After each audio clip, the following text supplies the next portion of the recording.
పంటల కనీస మద్దతు ధరకు చట్టబద్ధత కల్పించాలంటూ రైతుల చేపట్టిన చెలో ఢిల్లీ మార్చ్పై ఉత్కంఠ కొనసాగుతుంది. రాజధానికి వచ్చేందుకు రైతుల ప్రయత్నాలను ఎక్కడికక్కడ పోలీసు బలగాలు అడ్డుకుంటున్నాయి. రైతు ఆందోళనలతో హర్యానాలోని 8 జిల్లాల్లో రేపటి వరకు బల్క్ ఎస్ఎంఎస్లు, ఇంటర్నెట్ సేవలను నిలిపివేశారు. ఢిల్లీ అంతటా 144 సెక్షన్ అమలు చేశారు. హర్యానా, పంజాబ్, యూపీ బార్డర్ నుంచి రైతులు రాజధాని చేరకుండా భద్రత కట్టుదిట్టం చేశారు. హర్యానా సరిహద్దులను అష్టదిగ్బంధం చేశాయి పారామిలిటరీ బలగాలు.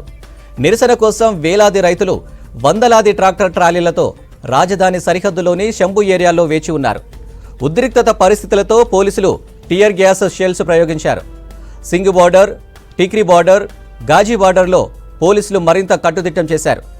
అటు హర్యానాలోని 15 సరిహద్దు జిల్లాల్లో పెద్ద ఎత్తున కేంద్ర బలగాలు, స్టేట్ పోలీసులు మోహరించారు.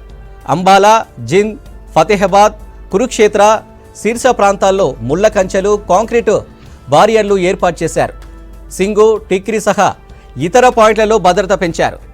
అల్లర్లను నియంత్రించే వాహనాలను, జలఫిరంగులను మోహరించారు.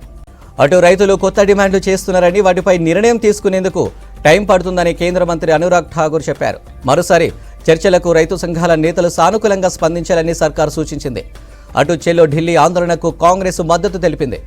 అధికారంలోకి వస్తే పంటలకు కనీస మద్దతు ధరకు చట్టబద్ధత కల్పిస్తామని హామీ ఇచ్చింది. ये सरकारें लोकां दी बनाई हुई सरकार है, दुनिया की चुनी हुई सरकार है। ये सरकारों की सताई हुई दुनिया सड़कों पर घूम रही है, धक्के खा रही है। क्या सरकार पब्लिक के इसके काम के लिए थोड़ी बनाती है, दुनिया को दुख देने के लिए। ये सरकार को बता देते हैं, जो हमारा गुरु गोबिंद सिंह है ना, उसने नीयों में बच्चे चढ़ाए हैं। एक घर की 27 जी इस काम के लिए वारे।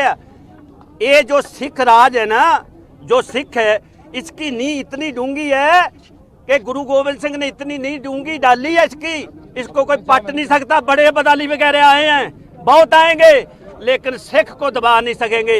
ठीक है, जो चमचे लोग होते हैं वो अपना काम करेंगे, लेकिन ना दबेंगे ना ये दबा सकेंगे। जान तो दे देंगे, शहीदियां देंगे, आगे जाएंगे, वापस नहीं आएंगे।